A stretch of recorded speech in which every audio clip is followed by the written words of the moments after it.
Welcome to my channel.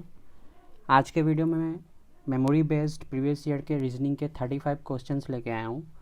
चलिए उन क्वेश्चनों को सॉल्व करते हैं। पहला क्वेश्चन देखो।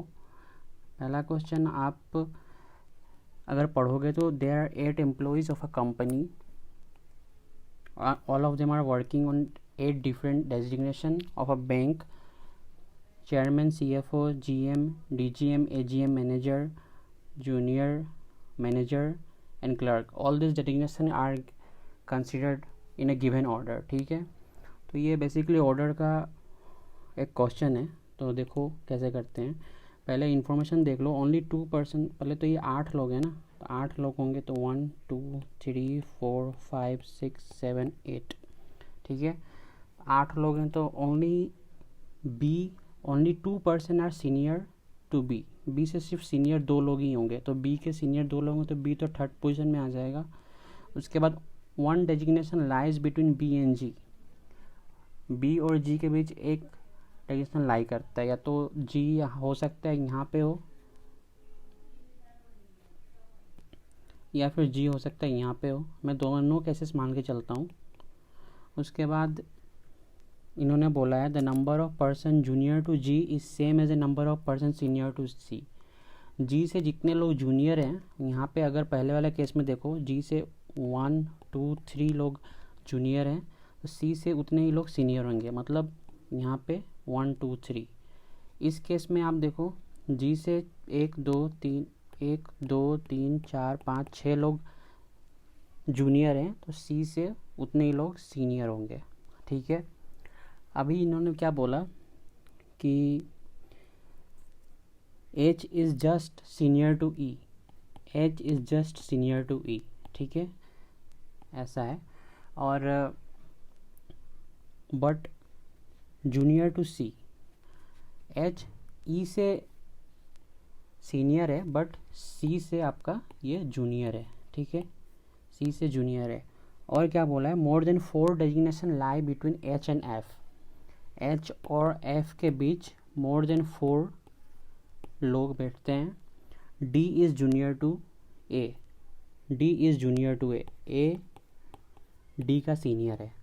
ठीक है, तो अभी देखो पहला केस में अगर देखते हो तो C तो आपका C आपका H से सीनियर है ना, तो अगर मैं H को यहाँ बैठाता हूँ और तो E यहाँ हो जाएगा, तो और 1 2 3 4 पर अगर मैं F को यहाँ बैठाता हूँ तो 1 2 3 4 4 लोग, लेकिन हमारी कंडीशन क्या बोली थी, मोर देन 4%, तो H यहाँ बैठेगा नहीं। तो आपका H अगर मैं यहाँ बैठाता हूँ तो अब देखो 1 2 3 4 5 मोर देन 4% हो गए। और एक 2 जो स्पेस बचा है हमारा वो होगा A और D के लिए, और D क्योंकि जूनियर है A से तो D यहाँ पे A यहाँ पे, तो ये वाली जो कंडीशन है यही हमारा अरेंजमेंट होगा FABCGDHE। ठीक है, तो चलिए क्वेश्चन देखते हैं। How many person are junior to H। H से लोग कितने जूनियर हैं, तो वो तो 1। Then 4 of the following 5 are alike in certain way and hence they form a group. Which one of the following does not belong to group? A F, B A, H D और G A।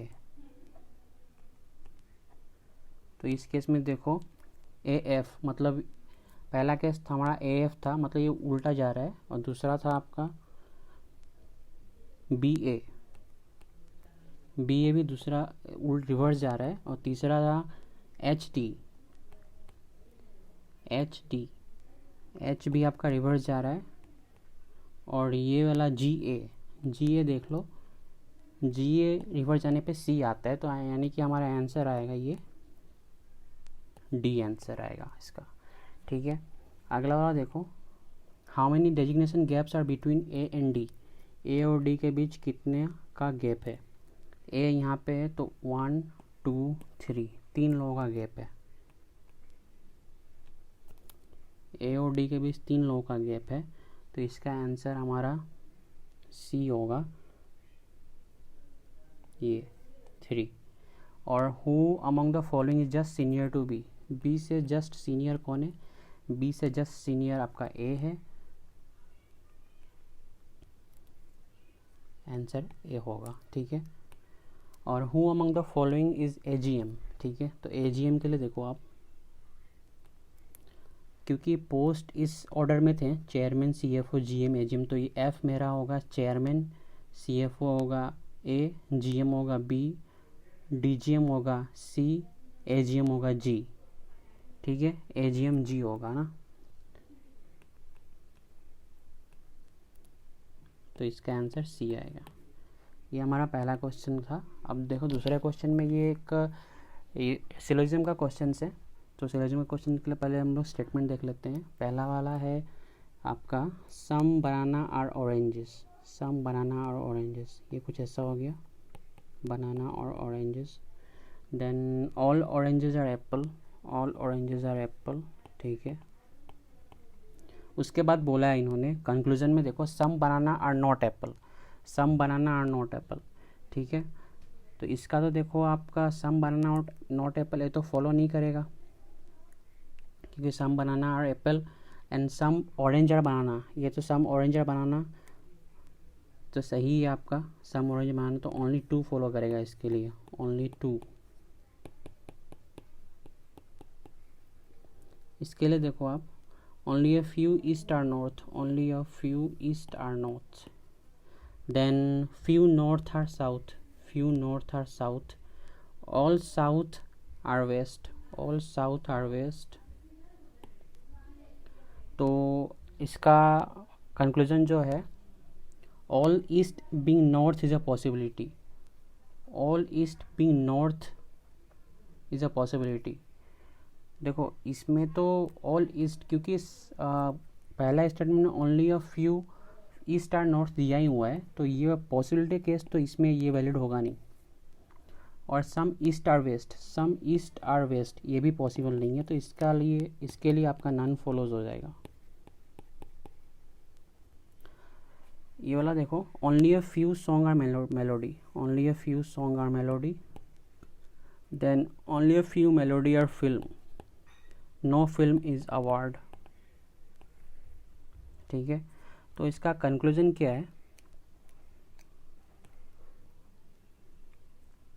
No film is award, then इसका conclusion होगा, तो इसका साथ conclusion यहाँ पे आया नहीं है, मैं यहाँ पे कंक्लूजन लिख देता हूँ।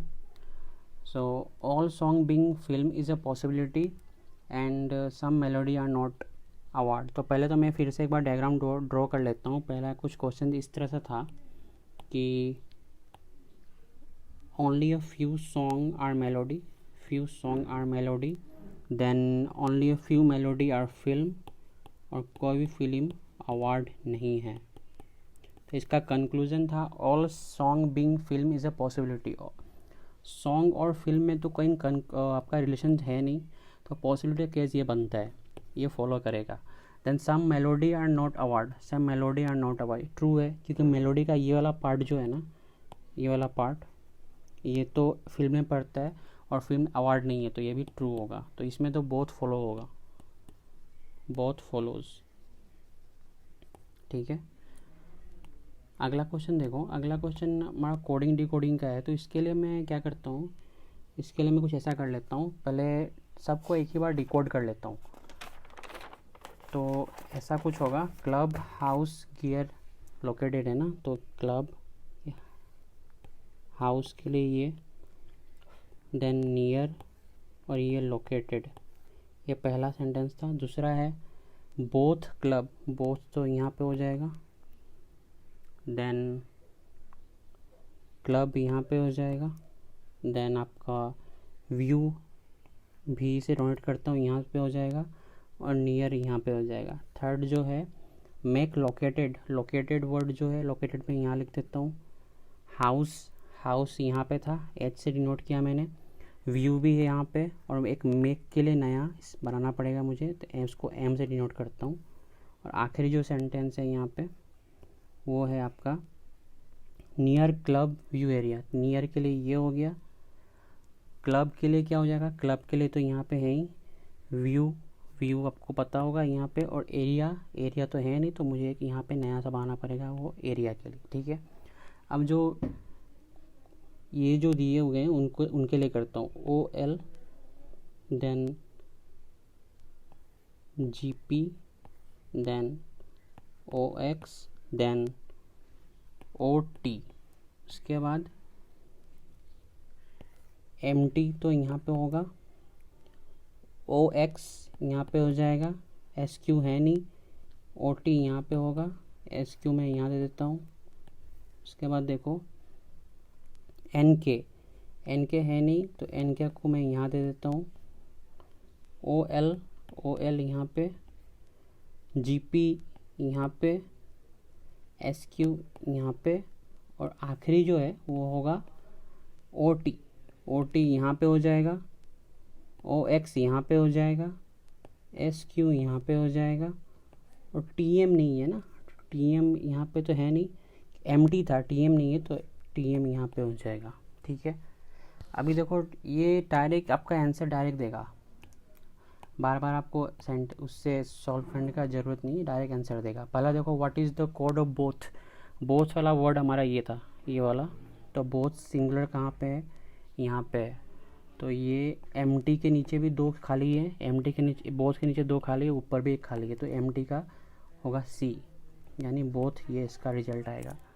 अगला क्या है, what is the code of house, house का, हाउस के लिए देखो हाउस यहाँ पे मेरा ये था, दो के बीच एक गैप छोड़ गया था, तो इसका जीपी और ओएल दोनों हो सकता है, हमें पता नहीं, इसका जीपी और ओएल दोनों हो सकता है, ठीक है। तो ए और सी, डी आंसर आएगा इसका 10। द कोड एन के, एन के लिए देखो एन के यहाँ पे ये है, और यहाँ पे एम, एम था हमारा मेक, मेक, ये आंसर होगा, ये मेक का एन के था। उसके बाद देखो बोथ हाउस, बोथ हाउस के लिए क्या होगा, बोथ हाउस के लिए तो आपका ये जीपी, हाउस के लिए आपका ये जीपी हो गया, और बोथ के लिए एमटी, जीपी और एमटी, यहाँ पे जीपी और एमटी, ओएल यहाँ पे है नहीं क्योंकि हाउस के लिए दो ऑप्शन थे, तो यहाँ पे तो ओएल है नहीं, तो मेरा पहला वाला ही आंसर होगा। और देखो अब अगला क्वेश्चन देखो, there 8% A B C D E F G are seating in a circular table facing in towards the centre, centre की तरफ इन्होंने फेस किया हुआ है, और क्या बोला है कि but not necessarily in same order, B sits third to the right of A, B sits third to the right of A, इसको मैं अगले स्लाइड में करता हूँ। पहला तो ये है कि 8 लोग हैं, 1 2 3 4 6 7, B sits third to the right of A के थर्ड राइट में, फर्स्ट सेकंड थर्ड, यहाँ बी बैठता है। और क्या उन्होंने बोला है कि only 1% sits between B and D, B और डी के बीच आपका दो लोग एक बैठता है, तो एक यहाँ हो जाएगा और एक यहाँ हो जाएगा, तो मैं ये दो केसेस बना लेता हूँ।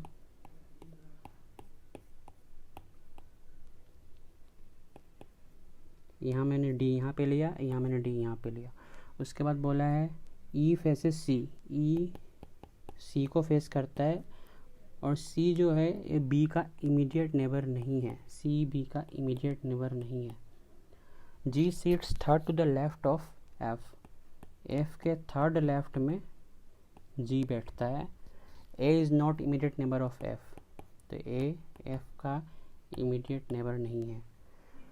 तो देखो अगर एफ के थर्ड लेफ्ट में अगर जी बैठता है, तो अगर मैं एफ को यहाँ पे लिखता हूँ, एफ को अगर मैं यहाँ लिखूँ तो इसका थर्ड, तो अगर F को मैं यहाँ लेता हूँ तो ये तो सब इनवर्ड्स है, ये तो सब इनवर्ड है, तो F के थर्ड लेफ्ट में G बैठता है, तो ये फर्स्ट सेकंड थर्ड G यहाँ पे हो जाएगा। और उसके बाद E और C आपके अपोजिट डायरेक्शन में है, तो E और C के लिए मुझे एक ही जगह मिलती है, वो है E यहाँ पे होगा, C यहाँ पे होगा। ठीक है, ये कंडीशन शायद मुझे दरकार ना हो, इसी से सॉल्व हो जाएगा। और बाकी क्या बचा आपका, बाकी बचा H यहाँ पे होगा। ठीक है, F B E G A H C D, ये आपका अरेंजमेंट हुआ। Who among the following sits to the immediate left of C? C के immediate left में कौन बैठता है? C के immediate left में D बैठता है, तो आंसर इसका B है। Who among the following sits opposite to A? A के अपोजिट में F बैठता है, इसका आंसर C है। Then how many person sit between H and G when counted from left of G? Left of G मतलब इस side से, तो एक ही पर्सन बैठेगा, वो आपका B आंसर होगा। How many person seat between H and G when counted from the left of G ना, तो लेफ्ट ऑफ G आप यहाँ से काउंट करोगे तो एक ही पर्सन बैठा है यहाँ पे, तो 15 का आपका B होगा। And if all the person sits around the circle in clockwise direction by their names according to English alphabet, तो अल्फ़ाबेटिकल ऑर्डर से अगर इस साइड से बैठे तो किसका नाम चेंज नहीं होगा। देखो ये A, ये B, C, D, E, F, G, H, तो यही दो जगह मिली जो चेंज नहीं हुए, तो दो आंसर होगा हमारा, 2, D इज द आंसर। 17 का what is the position of B with respect to H? B with respect to H, तो ये आपका third to the fourth to the right और फोर्थ द लेफ्ट दोनों हो रहा है, फोर्थ द लेफ्ट भी हो रहा है, फोर्थ द राइट भी हो रहा है, तो बोथ A एंड B होगा इसका answer, both A and B, E इसका आंसर होगा। ठीक है, अभी देखो अगला जो क्वेश्चन है वो हमारा डायरेक्शन बेस्ड क्वेश्चन है। तो पहले बोला है इन्होंने क्या कि पॉइंट E इज़ 50, पहले तो आपको ये पता होगा कि नॉर्थ ईस्ट साउथ वेस्ट ऐसा कुछ होता है। अब देखो point E is in 50 metre north of point D, 50 metre north of point D, तो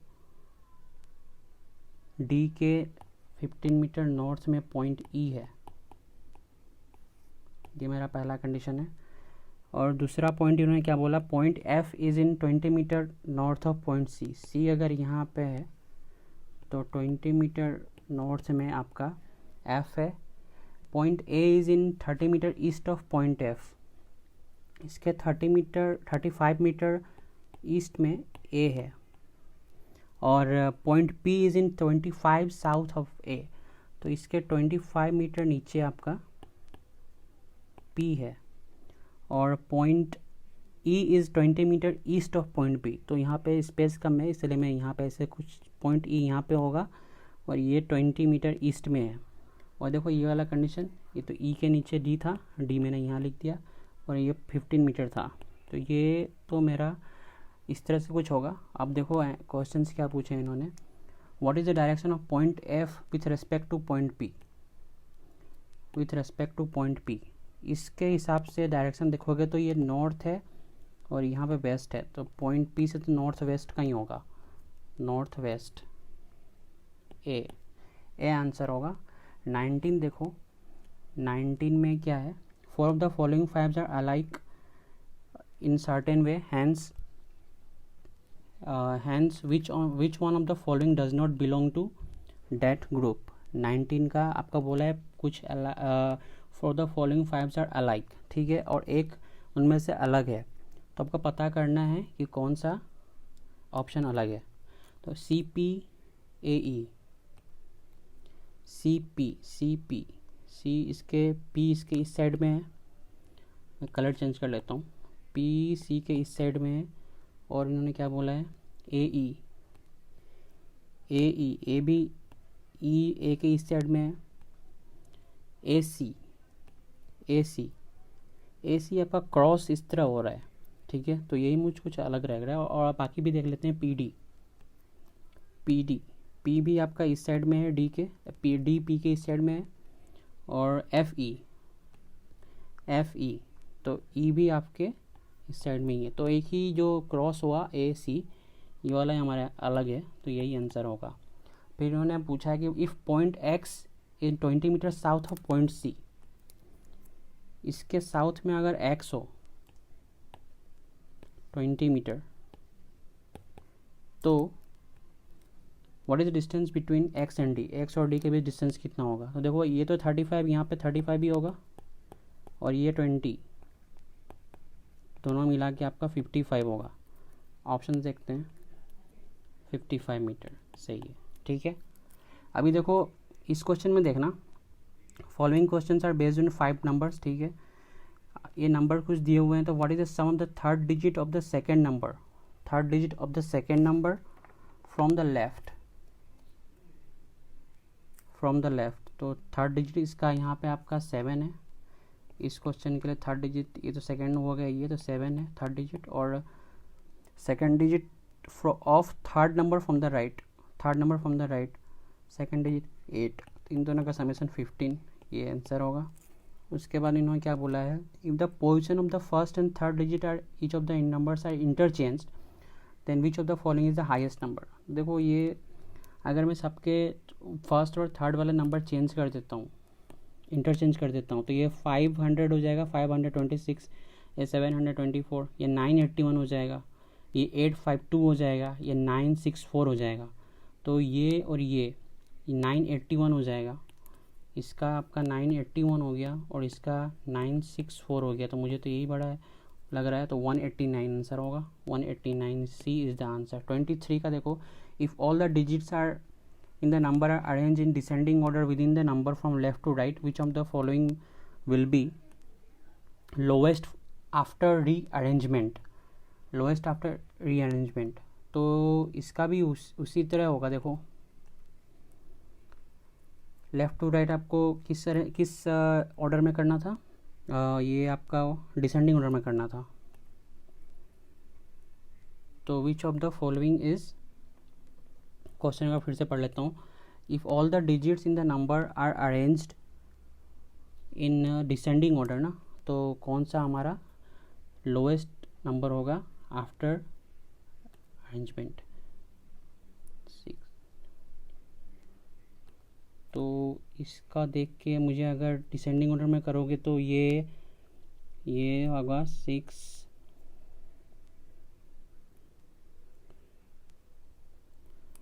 ये आपका हो जाएगा 2। तो इसका आंसर मुझे 6 to 5 लग रहा है, देखते हैं। 23 का डी 6 to 5। अगला question, what is the product of the third digit of the second lowest number and first digit of the second highest number. तो third digit of the second lowest number कौन है जी, यहाँ पे second lowest number आपका है, ये वाला है 258, और first digit of the second highest number. तो इसका आंसर क्या होगा, इसका आंसर होगा third digit of the second lowest number 4 था, और सेकेंड हाईएस्ट नंबर का फर्स्ट डिजिट 8 था ना।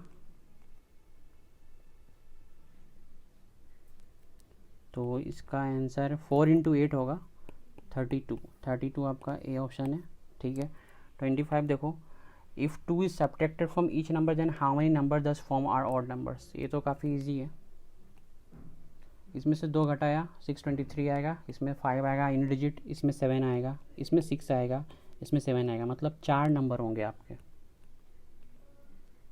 4 नंबर होंगे। तो इसका 25 का डी आएगा, more than 3 is the answer. और उसके बाद इन्होंने क्या बोला है, ये जो हाउ मेनी सच न्यूमरल्स में एक बार नंबर यहाँ लिख लेता हूँ, 645903287, ठीक है। उसके बाद बोला है if arrange in the ascending order from left to right, तो इसको अरेंज कर दो तो कैसा होगा 0 2 3 4 5 6 7 8 और 9, तो which remain at same position, तो एक ही मुझे दिख रहा है 8, तो इसका आंसर आपका 8 होगा, मतलब 1, सी इज़ द आंसर। उसके बाद if possible make only one meaningful word, inheritance का फर्स्ट वर्ड, तो आई होगा इनहेरिटेंस का फर्स्ट वर्ड, थर्ड वर्ड होगा एच, फिफ्थ वर्ड होगा आर, और आखिरी जो 11th वर्ड है वो ई है। तो इसका यूज़ करके कौन कौन सा वर्ड बनेगा, एक तो बन जाएगा मेरा हायर, और एक बनेगा आपका